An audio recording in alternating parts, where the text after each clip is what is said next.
ሰላም ውድ ተመልካቾቼ እንዴት ናችሁ? ሰላም ናችሁ? በያላችሁበት የእግዚአብሔር ሰላም ይብዛላችሁ። ዛሬ እንግዲህ ይዤላችሁ የቀረብኩት በጣም ፈጣን ቶሎ የሚደርስ ነው። እሱም ያው ሰልሞን ነው። ሰልሞን በተለየ አይነት ማለት ነው። ከተለመደው ለየት ያለ በጣም ጤናማ የሆነ ሰልሞን ነው ዛሬ የምሰራው። ሰልሞን አሳ ማለት ነው። እና እስቲ ዛሬ እንግዲህ ወደ አሰራሩ ሁሉ ሰዳችሁና አብራችሁን ቆዩ ፍቃዳችሁ ሆኖ። እዛ በፊት ግን የምላችሁ ነገር ይሄ አሰራር ሰውነቴ ጨመረ ኪሎ በዛል ለሚሉ ሰዎች ነው። በደንብ ተከታተሉኝ። አሁን እዚህ ጋር በጣም ቆንጆ የሆነ ሰልሞን ቆርጬ በሳይዝ አድርጌ ደርድሬ ያለው እየደረደርኩ ነው ማለት ነው። ወደ ሳህኔ ወደ ማብሰያው ማለት ነው። እዚህ ጋር ድሬሲንግ እሰራለሁ። ድሬሲንጉን የምሰራው ሎሚ ፍሬሽ ግማሽ ሎሚ፣ ነጭ ሽንኩርት እና ዝንጅብል እንደገና ደግሞ ካሹ ወይም ደግሞ ምንን ተብሎ እንደሚጠራ እርግጠኛ ባልሆንም የኦቾሎኒ ፍሬ ማለት ነው። እሱም ፍሬሽ ነው። ከዛ ማር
ማለት ነው።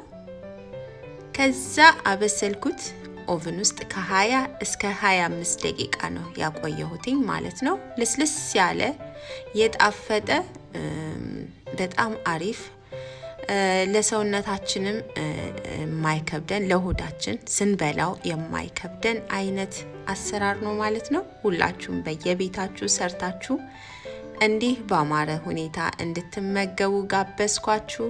የዛሬ ቪዲዮ ይሄንን ይመስል ነበር። እስከሚቀጥለው ሳምንት ወይ ደግሞ እስከሚቀጥለው ቪዲዮ ድረስ መልካም ጊዜ ይሁንላችሁ እላለሁ። ቻናሉ ሀበሻ ማም ነው። ላይክ፣ ሼር፣ ሰብስክራይብ እያደረጋችሁ ቻናሌን መደገፍ ትችላላችሁ ፍቃዳችሁ ከሆነ። መልካም ጊዜ ይሁንላችሁ።